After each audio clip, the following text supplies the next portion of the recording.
الحمد للہ رب العالمین والعاقبۃ للمتقین والصلاة والسلام علی سید الرسل و خاتم الانبیاء والمرسلین اما بعد۔ آج کل قربانی کے ایام شروع ہونے والے ہیں۔ امت مسلمہ کے وہ افراد جنہیں حق جل شانہ نے اپنے احکام سے شناسائی نصیب فرمائی ہے، وہ اللہ جل شانہ کی رضا کی خاطر اللہ جل شانہ کی طرف سے مقرر کردہ اس حکم کی تکمیل کریں گے۔ تاہم ہمارے معاشرے میں قربانی سے متعلقہ بعض کوتاہیاں پائی جاتی ہیں۔ ضروری سمجھا گیا ہے کہ آج کی اس مختصر سی ویڈیو میں ان کوتاہیوں کی نشاندہی کی جائے تاکہ ان کوتاہیوں سے اجتناب کر کے ہم اور ہمارے معاشرے کے قربانی کرنے والے افراد اپنے عمل کو خالصتاً اللہ کی رضا کے لیے کر کے دونوں جہانوں کی کامیابیاں پا سکیں۔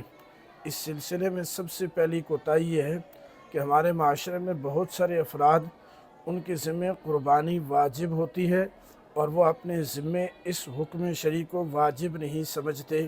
چنانچہ معاشرے کے تمامی افراد کو اپنے احوال کی تحقیق کر کے اپنے ذمے یہ واضح کر دینا چاہیے کہ ان کے ذمے قربانی ہے یا نہیں، اور واضح ہونے پر انہیں قربانی جیسے حکم کی ادائیگی کی کوشش کرنی چاہیے۔ تو پہلی کوتاہی تو یہ تھی کہ بہت سارے افراد جن کے ذمے قربانی واجب ہوتی ہے اور وہ اس واجب کو واجب سمجھتے نہیں، اس میں غفلت کرنے کی وجہ سے اس عمل کو ترک کر دیتے ہیں۔ دوسری کوتاہی عمومی طور پر ہمارے معاشروں میں یہ پائی جاتی ہے کہ لوگ قربانی ایک گھر کی طرف سے کرتے ہیں، حالانکہ ایک گھر میں اگر بہت سارے افراد صاحب نصاب ہیں، مثلا 4 افراد صاحب نصاب ہیں یا 3 افراد صاحب نصاب ہیں، تو اس گھر میں 3 قربانیاں ہیں۔ چونکہ یہ بات یاد رکھیے، قربانی گھر پر نہیں ہوتی بلکہ افراد پر ہوتی ہے۔ ایک گھر میں اگر 4 آدمی صاحب نصاب ہیں تو ان کے ذمے 4 قربانیاں ہیں۔ ہاں، اتنی شریعت مطہرہ نے ان کو سہولت دے رکھی ہے کہ وہ ایک بڑے جانور میں چاروں حصہ لے سکتے ہیں، لیکن ہر ایک کا حصہ اپنا اپنا ہوگا، جس حصے کی وہ نشاندہی کر کے اس کی تعیین کریں گے۔ تو یہ کوتاہی بڑے ہمارے معاشرے میں عمومی طور پر پھیلی ہوئی ہے کہ ایک گھر کی طرف سے قربانی کر دی جاتی ہے اور گھر کے تمامی افراد سمجھتے ہیں کہ ہمارے گھر کی طرف سے قربانی ہو گئی۔ یہ بات یاد رکھیے، کوئی قربانی افراد پر ہوتی ہے، گھر پر نہیں ہوتی۔ تیسری اہم کوتاہی ہمارے معاشرے میں یہ ہو رہی ہے کہ بہت سارے لوگ انہوں نے یہ بات عوامی طور پر مشہور کر رکھی ہے کہ ہم نے 7 قربانیاں کر دی ہیں، اپنی قربانیاں ہم نے پوری کر دی ہیں۔ یہ عوامی مسئلہ تو ہے لیکن شرعی مسئلہ نہیں ہے۔ اگر ایک شخص کو اللہ جل شانہ 100 سال عمر دیں یا 50 سال عمر دیں اور وہ ہر سال صاحب نصاب ہو، تو ایسے شخص کے ذمے ہر سال قربانی ہے، نہ یہ کہ وہ 7 پوری کر دی تو اس کے بعد اس کے ذمے قربانی نہیں ہے۔